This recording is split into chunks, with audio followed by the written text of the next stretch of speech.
मिस्र का नाम सुनते ही जहनों में अलग अलग तरह से फिरौनों की तस्वीरें बन जाती हैं। फिरौन किसी शख्स का नाम नहीं है बल्कि वहाँ के बादशाह का लक़ब था। जिस तरह चीन के बादशाह को खाकान, रूस के बादशाह को जार और रोम के बादशाह को कैसर और ईरान के बादशाह को किसरा कहते थे, इसी तरह मिस्र के बादशाह को फिरौन कहा जाता है। फिरौन के बारे में यही समझा जाता था कि फिरौन मिस्री देवताओं की औलादे हैं। मिस्र की जमीन पर कई फिरौन आए और चले गए, लेकिन अपने साथ ऐसी ऐसी शर्मनाक कहानियां भी छोड़ गए जिसे सुनकर इंसान हैरत में पड़ जाते हैं। हजारों साल पुरानी इस कौम के कारनामों को देखकर लोग हैरान और दंग रह जाते हैं। वही मिस्र के फिरौनों के बारे में मशहूर है कि वो आजाद ख्याल रखने वाले और होमोसेक्सुअल भी थे। यहाँ तक कि वो अपनी खूनी रिश्तों से भी ताल्लुक बनाया करते थे, जो उस दौर में कोई बुरी बात नहीं समझी जाती थी। आज हम आपको एक ऐसी कहानी बताएंगे जिसका शिकार मिस्र की एक शहजादी हुई और जिसे अनक्सा मुन के नाम से जाना जाता है, जिसके बारे में कहा जाता है कि ये वो बदनसीब शहजादी है जो अपने बाप की हवस का शिकार हुई, उसके बाद अपने भाई और फिर अपने नाना की हवस का शिकार हुई। मिस्र के एक फिरौन तूतनखामुन का एक मकबरा मिला। ये शहजादी अनक्सा मुन का भाई था, जिसके बारे में बहुत कम लोग जानते हैं। शहजादी अनक्सा मुन फिरौन अखन आतम की बेटी थी, जो कि मिस्र के 18वें बादशाह के खानदान की शहजादी थी, जो सन 1350 ईस्वी में पैदा हुई। ये वही शख्स था जिसने फिरौनों की तारीख में पहली मर्तबा हर किस्म की बुत परस्ती पर पाबंदी लगा दी थी और सिर्फ सूरज की इबादत का हुक्म दिया था। लेकिन इन तमाम बातों के साथ वो अपनी कौम के लोगों को खुश नहीं कर पाया। उसके आजाद ख्याल और उसके जिनसी ताल्लुकात भी थे। अनक्सा मुन इसी फिरौन अखन आतन और मलिका नफरीती की तीसरे नंबर की बेटी थी। ये तीनों बेटियां अपने बाप की हवस का शिकार बनी। इन तीनों में से एक बहन, जिसका नाम मेकी तेतन था,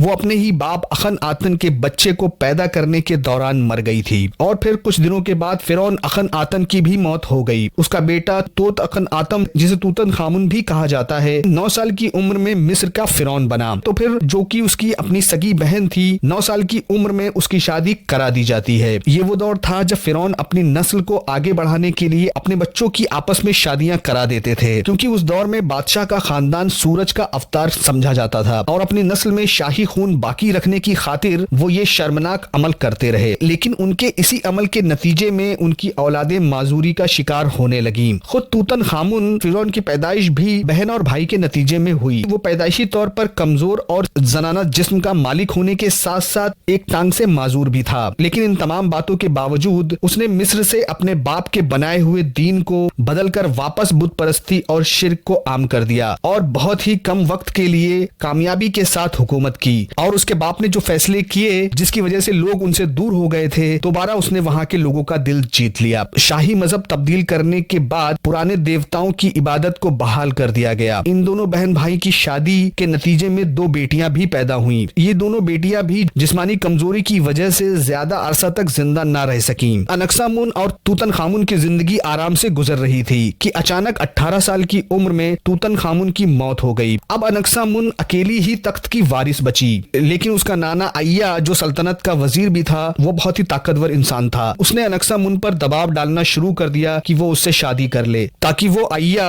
बगैर किसी परेशानी के मिस्र का नया फिरौन बन जाए। इस बात का सबूत उस दौर में भेजे गए एक खत से मिलता है, जो कि हाल ही में एक खोज के दौरान एक खोज करने वाले के हाथ लगा। इस खत में मलिका ने एक दूसरे हुक्मरान से गुजारिश की थी कि अपने बेटे से यानी कि अनक्सा मुन के साथ उसकी शादी कर दे। इस खत से पता चलता है कि अनक्सा मुन का इरादा अपने नाना के हाथों से खुद को बचाना था, क्योंकि हूथियों की सल्तनत बहुत ताकतवर थी और उसका नाना उनसे लड़ नहीं सकता था। जब इस सल्तनत के बादशाह ने अपने एक बेटे को शादी के लिए रवाना किया तो अचानक उसकी रास्ते में मौत हो गई। कहा जाता है कि उसकी मौत के पीछे उसके नाना का ही हाथ था और इस तरह अय्या के सामने अनक्सा मुन मजबूर हो गई और अय्या ने अपनी नवासी से शादी करके मिस्र का नया फिरौन बन गया। उसकी शादी के सबूत मिस्र के पुराने दस्तावेजों में मिलता है और एक अंगूठी मिली जिस पर अय्या और अनक्सा मुन का नाम उसके शौहर के रूप में लिखा हुआ था। लेकिन इसके बाद अनक्सा मुन की जिंदगी कैसी गुजरी और उसकी मौत कैसे हुई, इसकी कोई भी जानकारी नहीं मिलती। इतिहास में अनक्सा मुन का जिक्र बस यहीं तक मिलता है और आज तक उसका मकबरा कोई नहीं खोज पाया, जिसकी तलाश आज भी जारी है। अब अनक्सा मुन की मौत कैसे हुई, इसका जवाब उसकी मम्मी के मिलने के बाद ही मालूम हो पाएगा कि वो कैसे मरी थी। वो अपनी कुदरती मौत मरी या वो इस तख्तो-ताज के खेल में उसे मार दिया गया। वीडियो पसंद आया हो तो लाइक करें, चैनल को अगर सब्सक्राइब नहीं किया है तो सब्सक्राइब जरूर करें।